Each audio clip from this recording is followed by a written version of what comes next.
I think what you have is a tired old man who is less and less capable of doing things, whose wife and son both tell him, "You're doing great." His brother and his son have made a lot of money off the family name, and they have learned to be openly, cheerfully dishonest on the grounds that nobody will challenge them. To what extent do you believe anything Joe Biden says? So Biden may tell you it's about legacy. I think it's about power. And we're asking Biden to quit being the most powerful person on the planet. All right, guys. It's unbelievable that we're here in July and this much is happening politically. We are under 7 days from the start of the RNC. The schedule, by the way, and the platform, I'm going to talk to you quickly about some of the updates there released yesterday, last evening. KJP having an absolute meltdown in the briefing room. Gosh, I feel so bad. Nope. And House Democrats met this morning. It wasn't good. They are now 12 days after this debate trying to figure out how to handle the Biden situation. Where do we go from here as a party? Unbelievable. Newt Gingrich is going to be here to help us break down where things are historically and where they are politically and where we move forward. Speaking of which, James Carville has a brand new op-ed in the New York Times. I'm going to talk to Speaker Gingrich about this. He says Biden's not going to be the nominee. I'm going to ask him about it. And then tomorrow, by the way, we've got a Democratic operative on the show, and I'm going to ask them, are they comfortable with Joe Biden as the nominee? Do they think, as Carville does, that you got to replace the guy now? And here's how he suggests you do it. I will ask her tomorrow. But the Democrats have a lot of answering to do about not just this campaign, but whether Biden should be governing for 4 more years. I think that's a legitimate question that's not getting asked. So we will break that down tomorrow. Before I do that, I want to tell you about my friends at Beam. Okay, now not everyone gets a nap in the middle of the day like Joe Biden does. I've had trouble falling asleep and staying asleep. I will tell you, though, I take Beam. They've got 2 amazing supplements out. One is a brownie batter flavored mix, and the other one, this is the one I took last night, the cinnamon cocoa flavored mix. Oh my gosh, if it didn't put me to sleep, I would be having this all day long. When I say it tastes great, that's not some exaggeration. Like, I literally would drink this in the morning. I'm not a coffee drinker, but this stuff is so good. But I'm telling you, you feel the effects real quick. I had this about an hour before I went to bed. Boom. Lights out, my friends. Joe Biden style. It is a science-backed, healthy cocoa sleep. It is unbelievable. Like I said, the flavors are fantastic. And the cool part is I've taken magnesium in the past. I've taken melatonin in the past, all in there, as well as reishi, L-theanine, apigenin. It's all part of this one big blend. So you don't have to take all these pills, which is what I used to take, trying to figure out what'll help me get to sleep.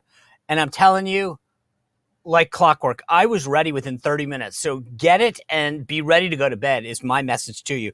Find out why Forbes and the New York Times are talking about Beam. It's trusted by the top athletes and business professionals throughout the world. And if you want to try Beam's best-selling Dream Powder, you can get 40% off by being a listener of this show right now for a limited time when you go to shopbeam.com/Spicer. Shopbeam.com/Spicer and use code word Spicer for 40% off at the checkout. I'm telling you, it is unbelievable. You're going to love the taste and you will fall asleep. All right, let's get back to all of the issues that I was telling you about before we get into it with Speaker Gingrich. The platform of the RNC got released yesterday, and it's, speaking of Gingrich, it's Contract with America style, 20 bullet points, unbelievable, right? And this is, having drafted a couple of these, been part of that process, this is the smart way to do this. Easy to understand themes that people understand where you are, where you stand for, what you stand for. I think they got it right. Everyone's freaking out about the pro-life language, and I think that Donald Trump's position on this, as you've seen, I'm as pro-life as they come. I don't want a world in which babies are aborted. I want to promote life. The platform recognized this. It gets out there, and everybody's worried because it doesn't call for a national ban anymore. Here's the problem. It's not that I'm not supportive of that. It's that it's unrealistic. You're not getting 60 seats in the Senate. It's just not going to happen. Okay? So President Trump has said this, we fought to overturn Roe, which sent it back to the states. And this is now happening state by state with voters' input. That's how it should be. And I think we're doing it the right way. The platform focused on things like making us energy independent, securing the border, making us prosperous. And when you read this, I tweeted out the 20 points that they put together. It's digestible. It's something that if someone says, what does your party stand for? You can go, boom, here are the 20 points. Very contract with America, like I said. It focuses on protecting seniors. Not everything in there I agree with. I'll be honest with you. That's not what it's for. It's not meant to get everybody on the world. But if you can get 80%, isn't that what Reagan said? Okay, I'm higher than 80%, don't get me wrong. But I'm just saying, I think that the way that they handled it this cycle was a lot better. And then they announced the programming for the convention. It's 4 days, as you know. So Monday is going to be Make America Wealthy once again. Tuesday is going to be Make America Safe once again. Wednesday, Make America Strong once again. Thursday, Make America Great once again. You notice the once again, right? Harkening back to the 4 years that Trump had in office. That's a key part of this. The current schedule, historically, is that the VP will make their speech Wednesday night and Trump will accept the nomination on Thursday night. This is going to be a big difference than the Dem convention, right? In the sense that Biden's got to accept that nomination virtually through a roll call prior to his speech because the dummies don't own a calendar and forgot when the Ohio ballot deadline was. Now, they forgot it in Alabama as well, but the Alabama state legislature are extending it for them, which I think was kind of silly, but whatever. So this is going to be a really great week. I think Trump talked about it a little last night on an interview that he had with Sean Hannity. I guess that Thursday, Friday, right in there before the convention, like this week, he will announce that VP nominee. He's not going to wait. He wants them to get some excitement and get going, be able to obviously, becoming the nominee takes a minute, right? You want to draft your speech and get your thoughts together. So I think that's what's going to happen. As I said, the fallout from the debate continues, but now it's shifting into this medical issue. Over the weekend, the New York Times and the New York Post revealed that this doctor, Dr. Kennard, who's a neurologist that specializes in Parkinson's, visited the White House 8 times. The New York Post revealed meetings in which the president's personal doctor, Kevin O'Connor, was in meetings with him and an unknown person. Well, who's that unknown person? Gosh, who would possibly not need to get waved into a meeting? Who else would be living at the White House? Anyway, I digress. I want to play you a clip from the briefing room because everyone this morning is like, wow, KJP, whatever. I'm like, this is what it was like every day for me. I'm sorry that she's losing the press. These are her buddies. She's like, hey guys, remember I used to work with some of you at CNN or MSNBC, wherever she was. Yeah, she was at MS, I think, right? She's like, you're my buddies. My old partner was at CNN. We're all in the family, right? Why are you getting so hard? She literally said Ed O'Keefe of CBS News, who's basically a scribe for the Democratic Party. I mean, he's the guy that asked him about his feelings and ice cream and all that. That's the guy. She was like, Ed, you're disrespecting me. Are you kidding me? They have legitimate questions about why a Parkinson's doctor is visiting the White House 8 times. And she's giving this word salad about, remember the last time, and I talked about it from here, and whatever. I want to play you this clip, though. Ed, I also said to you, for security reasons, we cannot share names. We cannot share names. You cannot we share have names to. We have of to. others he would have met with. We but cannot. You can share names in regards to if someone came here in regards to the president. We cannot share names of specialists broadly, from a dermatologist to a neurologist. We cannot share names. Okay, just pause for a second. Do you want to know why we know Dr. Kennard's name? Because it's in a public log. It's in a public log. They released that. There's no security issue here. The only reason we know it is because he got waved into the White House on a log that was released of the visitors. That's pretty public. There's no security issue. Now, is there a HIPAA issue? A health issue of revealing who he saw? Yes, and that's why she's being asked, did he meet with the president? Now, I want to play you her go on about this is the sleight of hand. This is where if you've never worked in the White House, and this is why what I bring to the table is so valuable. She's trying to make it seem like, oh, he could have been seeing anyone. Here's her talking about the military piece of this.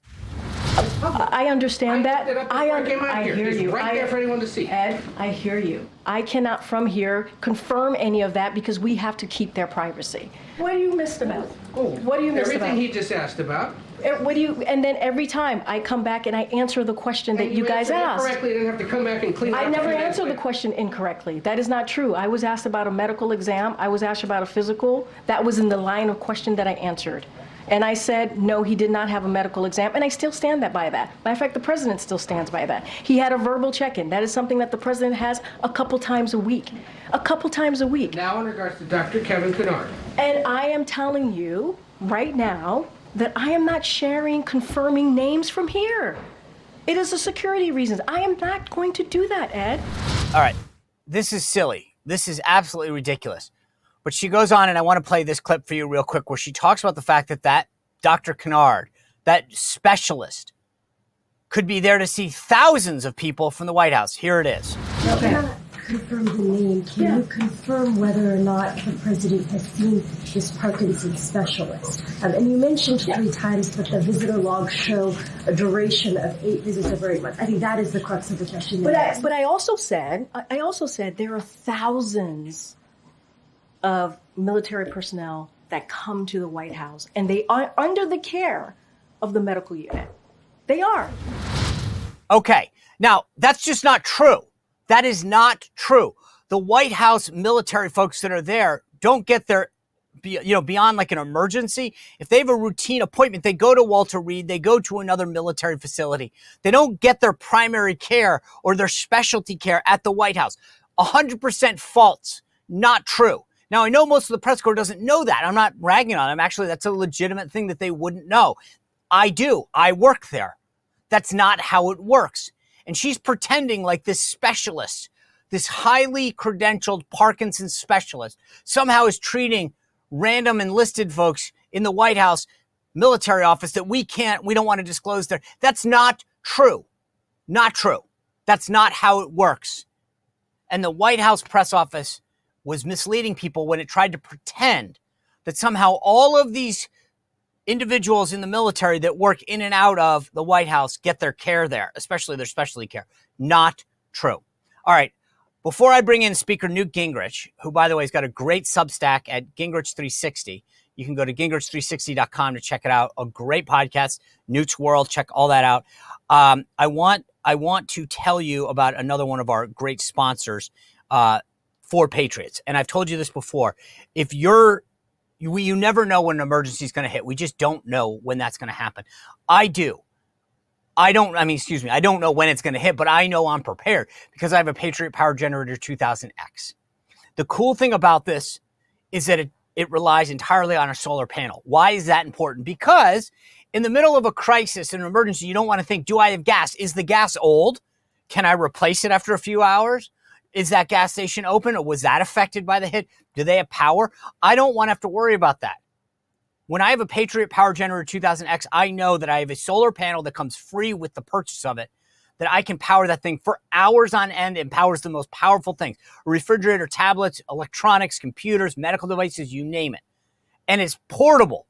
I can keep it in my house because there's no fumes, right? No gas, no noise. And guess what? Because it's portable, if someone else has a problem, a family member, a friend, a neighbor, I can just pick it up. Yeah, me. I can pick it up, so you can too, and bring it wherever you need to go.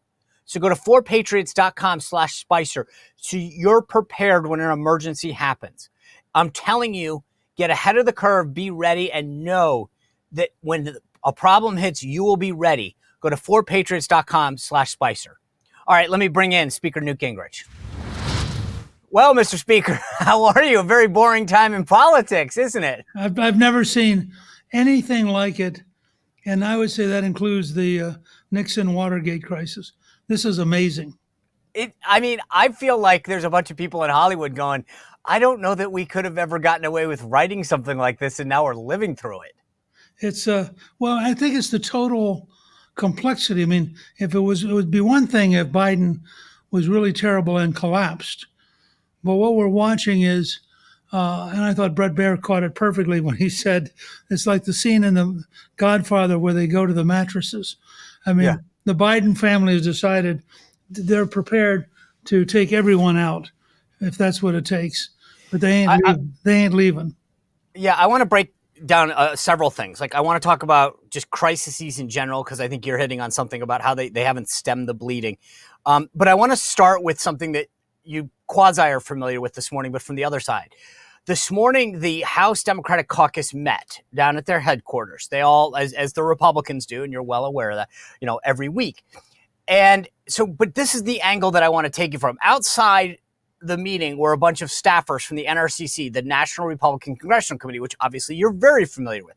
And they were holding these signs that said Joe Biden is unfit for office, because obviously a lot of media trying to pick off members as they went in. My contention is that this is a mistake for our side to be urging Biden to get out of the race. Let them do this. Why are we doing it? Because number one, why get in the way of them? But number two, and this is where I want you to either push back on me and tell me I'm wrong, or tell me why I'm onto something. But I feel like I would rather play Biden in this game, if you will. We know him. We have every bit of oppo on him. The American people know him. Then at the X factor, right? Probably Kamala Harris, maybe someone new. But why are we trying to urge him to get out? Let this process play out. It benefits us. Am I right or am I wrong? Well, I mean, I think Trump was correct on Hannity when he said that he's convinced Biden's staying in. Right. And I've said all along, first of all, if your alternative is the White House, Marine One, Air Force One, Camp David, or bicycling in Delaware, why would you pick bicycling in Delaware? And it's clear that Jill feels strongly, Hunter feels strongly, and they're reinforcing Biden's natural stubbornness. So my working assumption is that he's probably not going to go anywhere. There was a day or two when I thought the avalanche might build. But here's the other thing. When Nixon stepped down, he had major Republican leaders saying they would vote to impeach him. In Biden's case, you would have to, I think, employ the 25th Amendment. And it's not going to happen. And the Black Caucus is so strongly for Biden, despite the opportunity for Kamala Harris to become the nominee. They have clearly indicated that they will, in fact, go to the mattresses to fight for him. So my view would be the less we say, the more we allow it to roll out. And Trump has been remarkably disciplined for the last week. Best week he's had. And just let it roll out. Let the New York Times every other day write an attack piece. Let the Wall Street Journal every day write an attack piece. And let the Washington Post every third day write an attack piece. And see how it plays out. Biden's not going to get any stronger. And it's probably, sadly, his mental condition is going to get worse and become visibly worse, which I think anybody who's had an adult relative go through this kind of cognitive change can watch it with a sense of sympathy and sadness and really wonder why Jill's putting him through this. I think that's the concern a lot of people have. But here's what I don't get. This morning, James Carville, who, long-standing political operative, writes in the New York Times, and this I want to read directly from this so we're not mincing words. He says, "Mark my words, Joe Biden is not going to be is going to be out of the 2024 presidential race.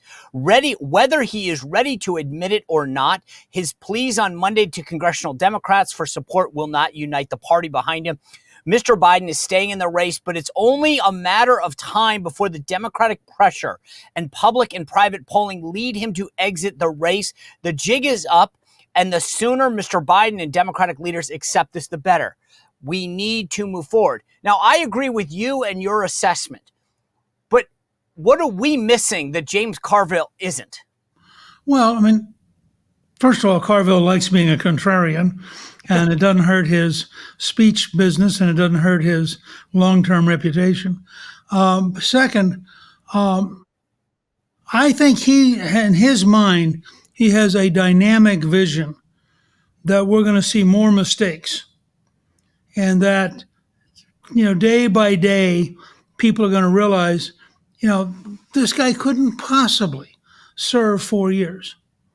I mean, I was shocked. I don't know about you, but Calista and I were in Rome, and we got up at like 3 o'clock in the morning to watch the debate.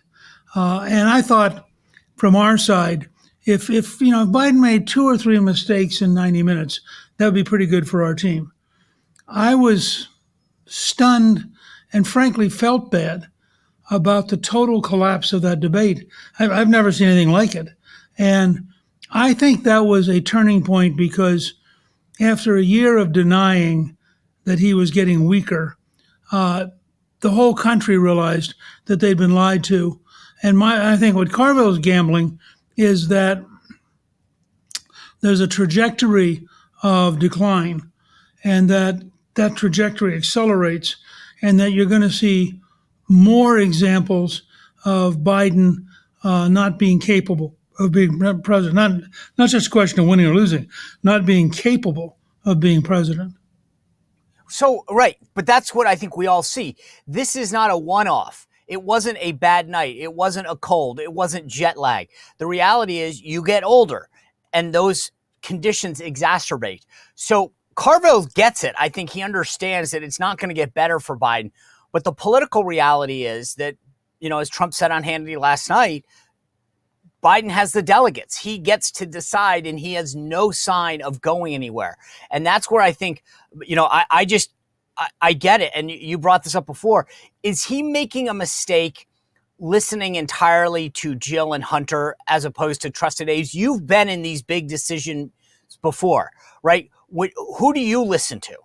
Look, first of all, there are pretty good arguments that if you have his kind of cognitive problems, you don't listen to many people, if anyone, and that there's a pattern of people as they get older getting more stubborn and rejecting information that doesn't please them. So you have that problem. You also have a really simple question here, and I've said this for about 8 months now. He has no upside leaving. First of all, if he announces that because he's so fragile, he can't run for re-election, that immediately asks the question, well, then shouldn't you step down? How can you stay as president for the next 6 months if you're too fragile to be in a campaign? So there's where they've now found themselves, there's no good outcome, I think is how I would describe it. And if you're Biden, what's you're sitting in the White House surrounded by your wife and your son. What's the genuine pressure way to do anything? Well, isn't it legacy? I've always argued that Biden's legacy is all of these people he's appointed, Pete Buttigieg, Ketanji Brown Jackson, that he wants to be seen as the progressive North Star that said, I put the first LGBTQIA C3PO 526 in office. I did this as part of my cabinet. I appointed this black woman, this transgender person. And that by maybe handing the mantle off to the first female black nominee, that would be seen as the Biden legacy. I did this. I created this environment. To your point, I think if he loses to Trump, which there's no way he doesn't right now, and he goes down epically, that will be his legacy. And I think that Biden is more concerned. He always talks about my word as a Biden, and everything's about the Biden legacy, and my uncle this and Joey that. I think he's really concerned more about legacy than accomplishment. First of all, to what extent do you believe anything Joe Biden says? So Biden may tell you it's about legacy. I think it's about power. And we're asking Biden to quit being the most powerful person on the planet. The Bidens have been grifters ever since he first won. They've had all sorts of deals in Delaware. His brother and his son have made a lot of money off the family name. And they have learned to be openly, cheerfully dishonest on the grounds that nobody will challenge them. And so they just say whatever they want to say. And in Biden's case, he says all sorts of stuff and has always said all sorts of stuff that makes no sense. So if you said to him, doesn't your legacy really matter? He would say, oh, yes, the Biden name is really important to me. If you said to him, well, that means you should give up. He would say, no, the Biden legacy is never give in. The Bidens are never quitters. And what he'll tell you is what he thinks he has. He's a little bit like a clumsy and not very bright version of Bill Clinton. I mean, Clinton has, as you know, has this marvelous capacity to look you in the eye, tell you that it's Christmas, and by the time he's done talking to you, you're looking for the mistletoe. And it's all a lie. It's just, but he does it so well that you kind of like being part of the dance. Well, Biden has the same characteristic of dishonesty as Bill, but he has none of the skills. And so in the end, I think what you have is a tired old man who is less and less capable of doing things, whose wife and son both tell him you're doing great. And most of his senior staff, remember, their power and their money come from being his people. So most of them are saying, we can get there. You came from behind. You know how to do this. We can beat Trump. And nobody else can. And frankly, I think it's likely, as weak as he now is, I think he's probably the best chance the Democrats have. I just did a piece for Gingrich 360 called Collapsing with Kamala. And I do think anybody else they try to put in at this stage is likely to actually run worse than Biden. All right, I hate to interrupt this conversation with a great guy, Newt Gingrich, but I got another great guy I want to tell you about, Leo Grillo. If you've been watching the show, you know about the great work that Leo has done rescuing animals of all kinds, dogs, cats, horses, it doesn't matter. He founded Delta Rescue because he wanted to found a no-kill sanctuary for life. Not a shelter. If you've watched before, you know that I've told you when I first met Leo, he was very clear, Sean. Stop saying shelter. This is a no-kill sanctuary. They provide the nutritional and veterinary care for life. And the thing about Delta Rescue and what Leo has done and set up is that it relies entirely on our support to keep going. So if you can go to deltarescue.org, check out the work that they're doing, the videos, you'll be amazed. But then think about a contribution, as much as you can, $50, $100, help Leo continue to do this great work and make sure that it's a no-kill sanctuary. But then more importantly, up in that top corner, you'll see estate planning. Go there and think to yourself, am I a dog lover, a cat lover, an animal lover in general that's rescued an animal? Can I do something in my will, in my estate, to help make Delta Rescue part of my legacy and that Leo's mission continue for generations to come? If you can, that would be super helpful. I appreciate it. Make a contribution. Check out deltarescue.org and think about not just a contribution, but to make this a living legacy for you as well. Thanks for your consideration. Now back to Newt Gingrich.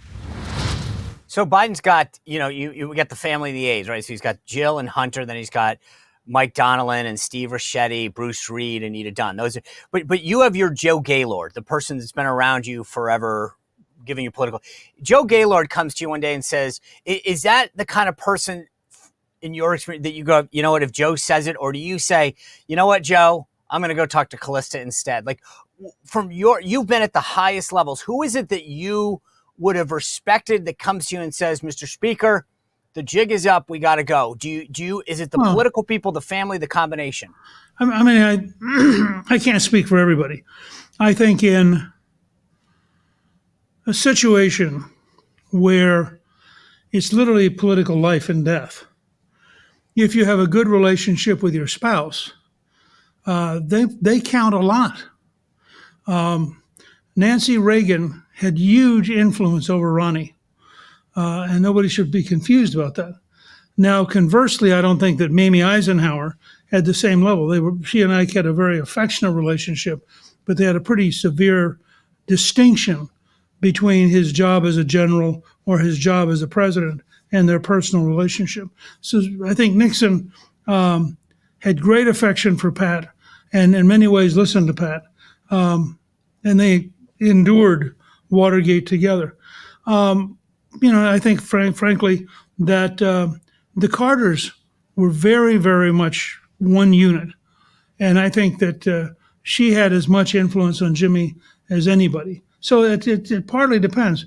But here you've got a guy, remember also, when you get to be his age, and for example, you're a little worried walking up and down stairs, because falling really is a significant problem at his age. The person you most rely on is Jill. Well, that creates a sense of dependency. And so she says, as the person who's closest to him, the person who protects him, and she's telling him positive things. I mean, I think if she were saying to him, why don't you drop out for your legacy, that might be a different conversation. But she's telling him what he wants to hear. You're doing great. Remember that whole scene after the debate? You answered every question, Joe. Yeah. I mean, it was, and then I don't know if you picked up on it, but I thought when she turns and she says, and what did Trump do? He lied. The way she yelled lied reminded me immediately of Governor Dean in Iowa in the primary. The Dean scream, we're going up in New Hampshire. We're going to Iowa. Whoa! Yeah. She had some of that, over the top kind of, we're really positive. We're really not giving in. I want to go back to the post-debate fallout, right? And this is where I want to tap into your expertise from a crisis communication standpoint. I felt like they acknowledged they had a bad night that night. I mean, Kamala comes on air and says, it wasn't the best night, but 3.5 years, good talking points, whatever. And then they let this time go by. Like literally, we're here at day 12 and they're still worried about members of Congress. I cannot believe, based on what you and I both agree the outcome is, that Joe Biden digs in, stays as the nominee, the idea that rank and file and even committee chairmen on the House side, on the Democratic House side, are coming out now, 12 days later. I don't get that politically. I get the day after or whatever saying, hey, I have a problem here. But why would you wait 12 days, 10 days as a rank and file member? That to me seems like, wow, you're cutting off your political future real quick. Well, I think, first of all, my impression is that they didn't believe it was as bad as it was. So I think the first reaction of the White House was sort of what they've said. We had a bad night. And they didn't realize that, no, they didn't have a bad night. They had a cataclysmic night. They had a night that changed the perception of 100 million Americans. Second, because they didn't realize how bad it was, they didn't go to an immediate rescue operation. And it was only as the media began to pile on that and when nobody was jumping up to defend him.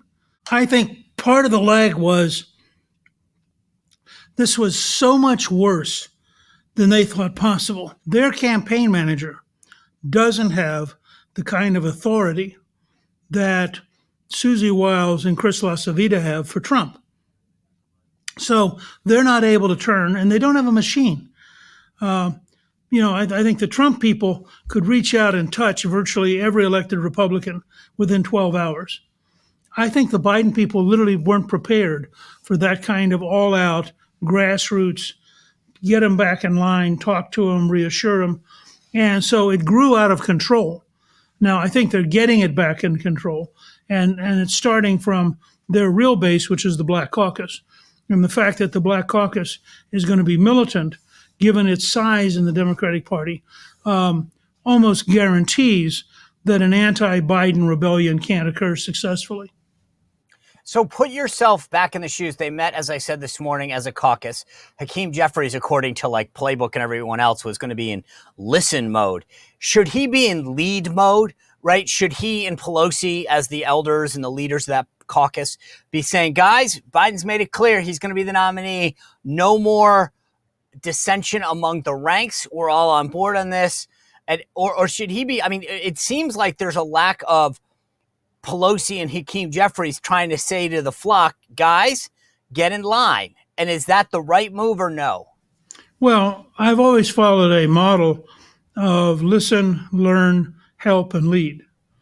So I would say you walk into a room, because here's what happens. You're dealing with independently elected people. This isn't like a cabinet where you appoint them and you fire them. They're independently elected.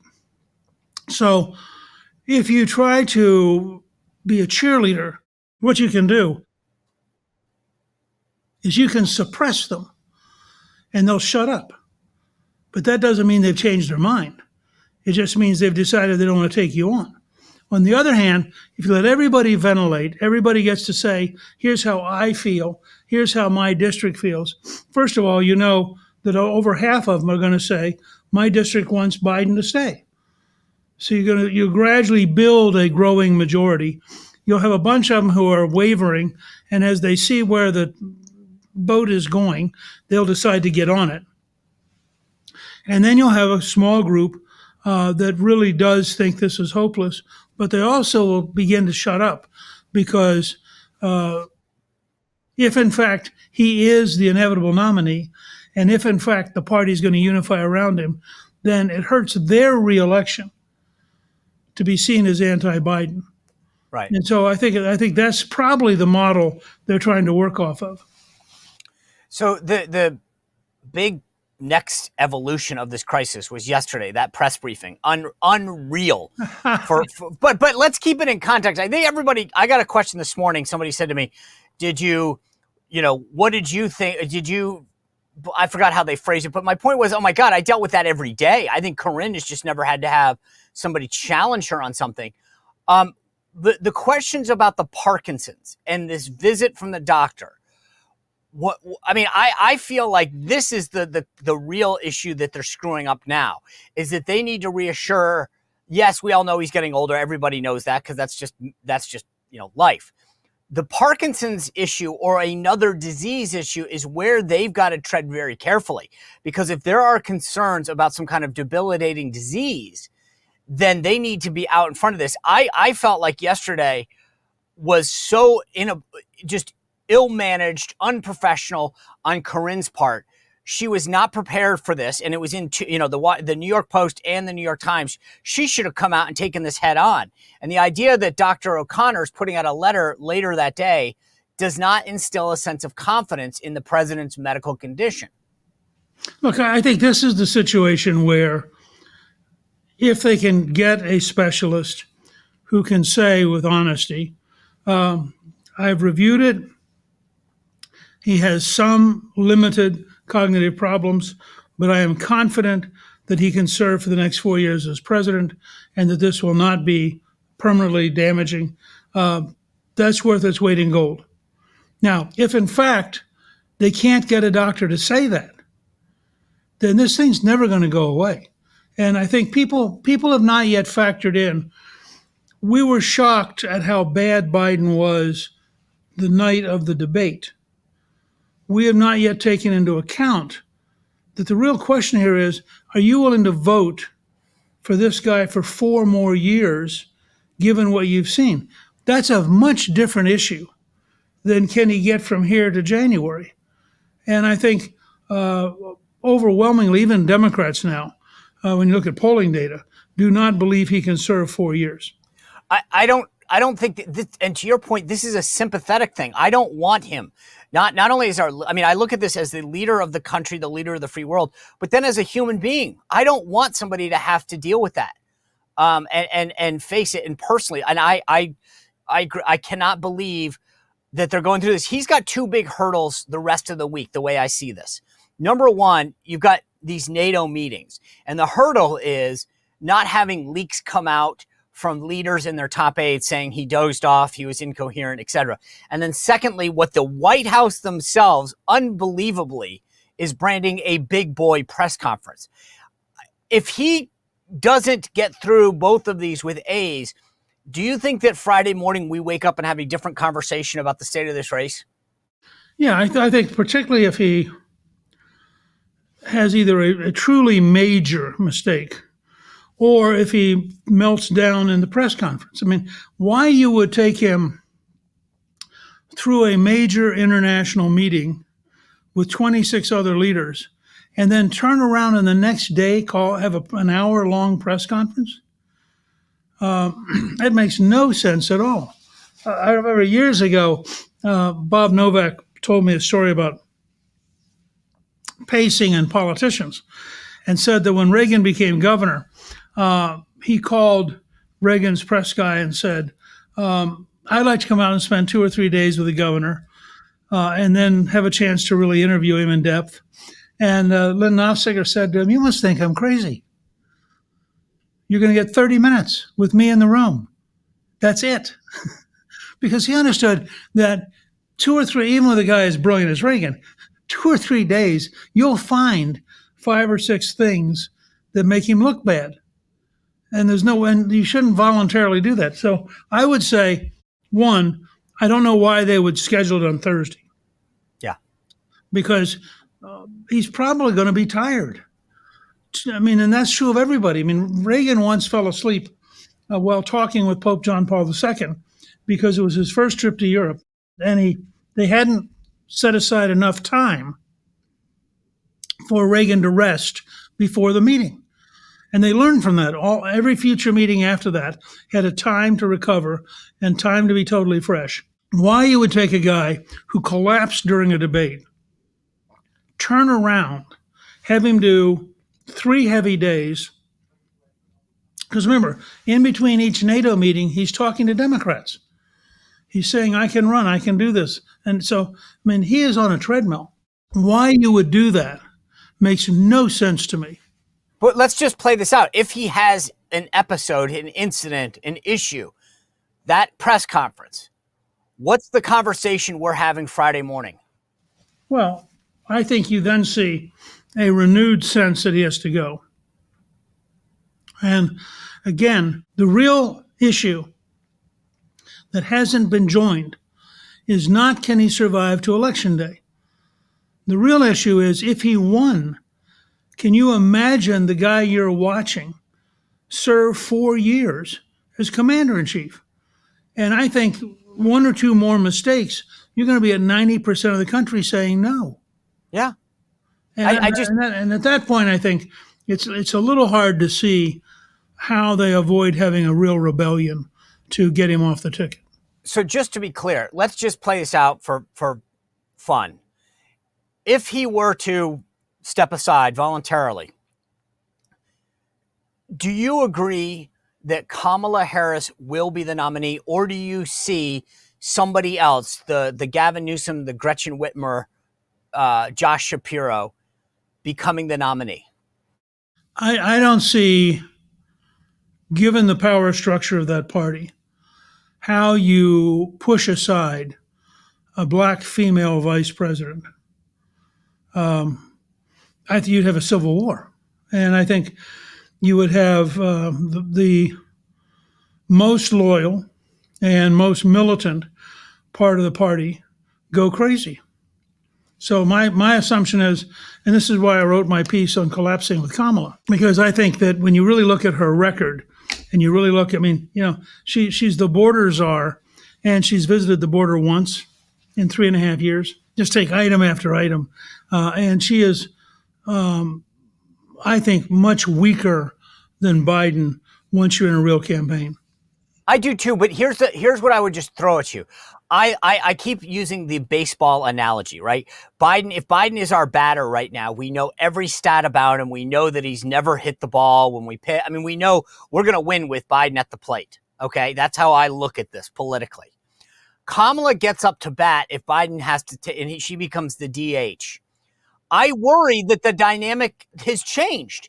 And that who knows? I mean, my point is, I get all that, the border, you name it, whatever. But suddenly, maybe she fires up black women. Maybe she fires up women in general. I don't know. But here's what I know. I don't want to deal with it. I want to deal with what I know, the knowns. And I know we can beat Biden and that he loses the House and the Senate with him. I would, and so that's why I keep saying I worry about any effort on our side to push him. Because I believe that Kamala will lose. There's no question about it for all the reasons that you enumerated. However, there's X factors, and I don't like X factors. Well, I think Donald Trump agrees with you. I mean, I think that's what he was saying on Hannity, that, he is quite happy to have Joe Biden as his opponent. Yeah. Okay. Speaker Gingrich, I appreciate it. I know that you've got a cold, jet lag, I apologize. A bad night. But luckily, I'm not running for president, and this wasn't a debate. I know. That's the beauty. I always appreciate your historical wisdom and insight, political acumen. This is, thank you for sharing and being so generous with your time as always. Right. Good to be with you. All right. Take care. All right. Great conversation with Newt Gingrich. And remember, tomorrow I've got a Democratic operative on the show that's going to answer this Democrat James Carville's op-ed in the New York Times saying Biden's not going to be the nominee, and here's how they can go about it. I want to hear a Democrat answer for that. Continue to subscribe, YouTube, Rumble, Apple Podcasts, Spotify, iHeart, wherever you get those podcasts. We'll see you back here tomorrow. Well, if you enjoyed this content, make sure to like this video, subscribe, and click the notification bell to get more.